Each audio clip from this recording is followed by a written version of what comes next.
Welcome back, everybody. I'm the Dr. Bob Lee, and our next guest are co-chairs of Slow Food NYC. They join us today for a look at their work. We welcome Kelly McGlinchey and Martina Rossi. Welcome to the show. Thank you, Bob. Thank Kelly you for and having Rossi, us. that you guys have been doing in our wonderful community. Kelly and I have been chairing the New York chapters of an international organization, Slow Food, that has chapters almost all over the world. And we have been co-chair for the last 3 years. We have been on the board for longer than that. And Slow Food was born out of, in Italy actually, in 1986, a long time ago. And it was kind of a response to homogenization of food and big chains. In fact, it was the anecdote is that was founded when the first McDonald's opened on the in Piazza di Spagna in Rome. And so the movement, which is very much kind of a grassroots movement, has expanded since then. And, you know, we believe in good, clean and fair food. So we're looking at the food chain and the food system under different angles. And here in New York City, we are very involved with programs that involve youth education. One of our most impactful programs is called Urban Harvest. And it's two components. One is our work during the school year in schools in New York City. And then in the summer, we operate a farm as a resource for community organization in East New York, in Brooklyn. Kelly, how important is eating foods or growing foods from the areas that you live in? Well, you know, it's really interesting, Bob, here in New York City. It's something that's really important to us, but we have to think about it a little bit differently than other slow food chapters across the world. As Martina just mentioned, there are slow food local organizations all across the country, all across the world. And Martina and I, with our board, are really focused on the 5 boroughs of New York City. So when it comes to growing your own food, we talk a lot about how that can translate to an urban setting, to often an apartment setting. Growing growing anything and everything from and everywhere from, you know, balconies to sidewalk gardens to a sunny windowsill. So that is definitely a big component of the way that we think about food. And it's I think a little different here in the city. You know, you can't necessarily rely on growing a large portion of your own food, but one thing that we like to think about here at Slow Food is that anyone can grow anything, even if it's a small thing, and that can make a big difference in both our environmental impact and also our health. What can you grow on your window, on a sunny windowsill? Well, I would turn around my computer, my camera to show you my windowsill if it wasn't so messy. What are you growing? Well, in my apartment, we have basil, we have mint. I actually happen to have access to a rooftop garden, so I grow. Slow Food internationally has a program called Arc of Taste, and Arc of Taste is all about preserving biodiversity and protecting plants that are endangered, right?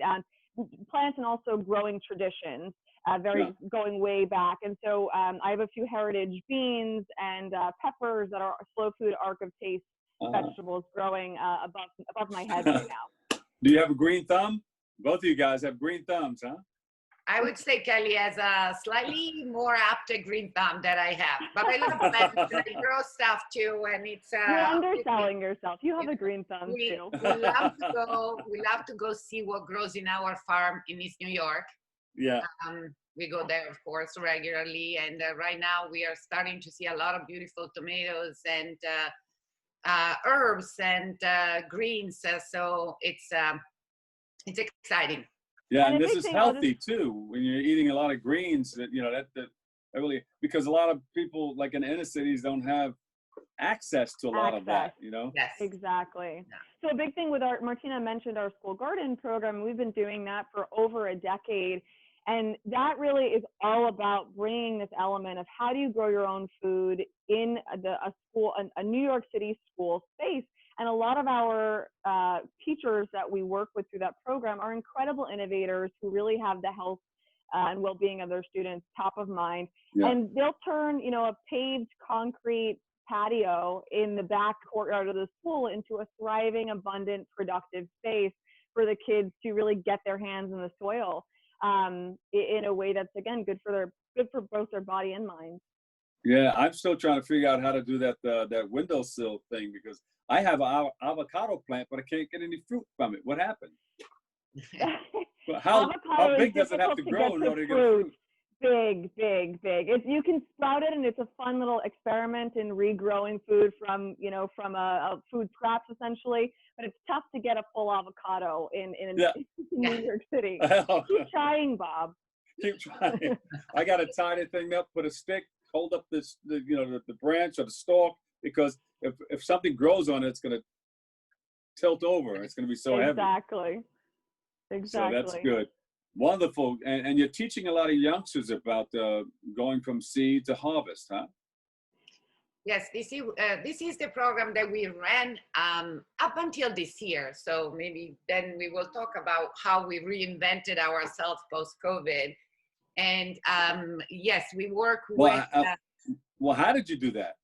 How did we do? Like a lot of us, we sort of looked at what we had, which was this beautiful plot, rich with vegetables and the resources. And this year we couldn't really have camps for kids in the summer. So we are starting community food distribution. We harvest and we work with a couple of different organizations, and we have just recently pivoted into that. At least, there's no vegetable that will go to waste. We have managing farmers taking care of the farm and volunteers to help with distribution. Yeah, don't let it go to waste. If it's going to overripen, give it to me. I'll put it in a big pot and mix it all up with a bunch of stuff and make a soup. Of course. Exactly. Waste not, want not. That's right. So what's your next project? I mean, harvest time is like not far away now, huh? Yeah, so we are just building off of what Martina just said. COVID, and everything happening here in the city with the pandemic, like many nonprofits, really put a halt to our normal operations. So, no pun intended, we've been moving a little bit more slowly this summer, getting our programs back online. Yeah. So in some ways, though, to your point, Bob, that, the harvest season is coming up. So we've really only just started being able to get food off the garden, really getting it kind of back up and running in a safe way for our volunteers, safe way for our farmer. So we're anticipating, next big project for the fall is going to be continuing and growing this food distribution, specifically within East New York. And then we're also looking at other ways to engage with our community during this time. A big part of slow food and the slow food ethos is about finding ways to gather around the table to build community, and food is obviously the nexus for that. So we've been, experimenting with different ways to do that with our community, virtual happy hours, community cookbooks, and we're looking to keep, building that through the end of 2020 and potentially beyond. Well, thank you for all the work that you guys are doing in growing that slow food. Why did they name it slow food? Just a way of taking food, but every aspect of it, and life too, that doesn't compromise in terms of quality and understanding of the process. And then on the other spectrum, of course, we're very familiar with what fast food is. So I would say it was really born as the opposite of that kind of life. Opposite of fast food, yeah. Yes. Slow food. Everything's slow. Slow is good. Slow is good. Taking time to slow down and savor, right? Yeah. Chew your food well, and get the nutrients and vitamins that's intended for your body and your cells, and take it slow, and let your body absorb it all. And take time to also get to know the story of your food and the people who grew it, and again, slowing down and really understanding the process and the story behind your food. I like it. Kelly, speaking about what's that plant behind you? This is a Monstera plant, which is very Instagram trendy right now. It's a jungle plant, not edible, but does really well indoors. And it actually, it should be climbing. I need to give it something to climb up. Does it give off oxygen? Yeah, yep, definitely good to have green plants in your home of any kind, even if they're not edible from a health and well-being. I know they've been very important to me, and I know Martina also during the pandemic from just a mental and emotional well-being standpoint. Well, thank you guys so much. Where can we go? I want to see some of this on a website. Can we go to a website and see what you're doing? Yes, it's slowfood.newyorkcity.org. So you will thank find you guys so much. Slow Food NYC. More about our work there. All right. The board chairs of Slow Food NYC, Kelly McGlinchey and Rossi, Martina Rossi Kenworthy. Thank you guys so much for stopping by and sharing that wonderful information with us. Thank you, Bob. Thank you, Bob. It's great to be with you. Okay, and perhaps we can go out there and maybe farm a little bit. I have my farmer's pants. I have my farmer's pants over there. Yeah. We have to go to Brownsville? East New York. Mm-hmm. Yes. East New York. Next to All right, East New York. Right next door. Right next door.